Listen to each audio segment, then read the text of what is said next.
বংশ নিয়ে কিছু কথা বলতে যাচ্ছি। হ্যাঁ, ফিলিস্তিনীয় কিছু কথা বলবো। আগে এটা বলি, তোমাদের এটা ফার্স্ট জানা দরকার। ফার্স্ট হচ্ছে যে দেখো, তোমরা অনেকেই জানো যে আমাদের জাতির পিতা, আমাদের যে সবার পিতা মুসলিম জগতে ইব্রাহিম আলাইহিস সালাম, তার দুইটা সন্তান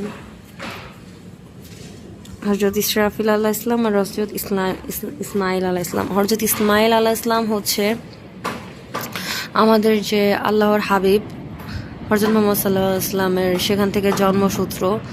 আর হজরত ইসরায়েল যে আল্লাহ ইসলাম ছিলেন, ওনার থেকেই আর কি ইহুদি বংশটা তৈরি হয়েছে, আর ওনার থেকেই হাজার হাজার নবীরা এসেছেন।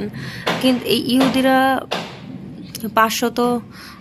পাঁচশত নবীকে তারা মেরে ফেলেছে, জুলুম করেছে। এবং কোরআনে ইহুদি শব্দটা 9 বারের মতো লেখা আছে, যে তারা কয়বার মানে কিভাবে মানুষকে জুলুম করছে। ওকে, এবং আমি তোমাদের একটা কথা বলি, ইহুদিরা বেসিক্যালি মুসা নবী হচ্ছে ধর্ম পালন করে থাকে। তারা একবার মুসা নবী তাদেরকে বলতেছিল যে ইসলাম ধর্ম যাও, তোমরা এইসব বাসেরকে পূজা করো না। তখন মুসা আলাইহিস সালামকে ইহুদিরা বলেছিলেন, আমরা তোমার আল্লাহকে স্মরণ করব। হ্যাঁ, মানে তারা মুসা আলাইহিস সালামকে বিলিভ করতো, ঠিক আছে, কিন্তু ওই নবীজিকে দেখতে পারতেন না, ঠিক আছে। নবীজি আর ঈসা আলাইহিস সালামকে দেখতে পারতেন না, কারণ ঈসা আলাইহিস সালাম ইসমাইল আলাইহিস সালামের বংশসূত্র, ঠিক আছে। তো যেটা বলছিলাম, তো ইসরাইল আলাইহিস সালাম যে ওনার বংশধরতে যে মুসা আলাইহিস সালাম তৈরি হয়, যেটা বলছিলাম, তো ইসরাইল আলাইহিস সালামের থেকে হচ্ছে মুসা আলাইহিস সালাম বংশসূত্র।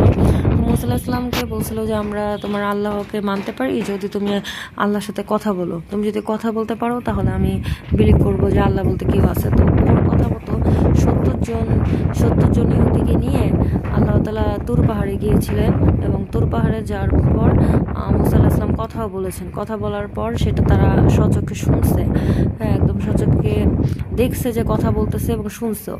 তারপর তাতেও তাদের ক্ষান্ত হয়নি। তারপর তারা বলতেছে যে শুধু কথা বললে হবে না, আমি হচ্ছে আল্লাহকে দেখবো, আল্লাহকে দেখতে চাই। তখন মুসা আলাইহিস সালাম এটা তো সম্ভব না, তারপর বলছে আমরা দেখতে চাই।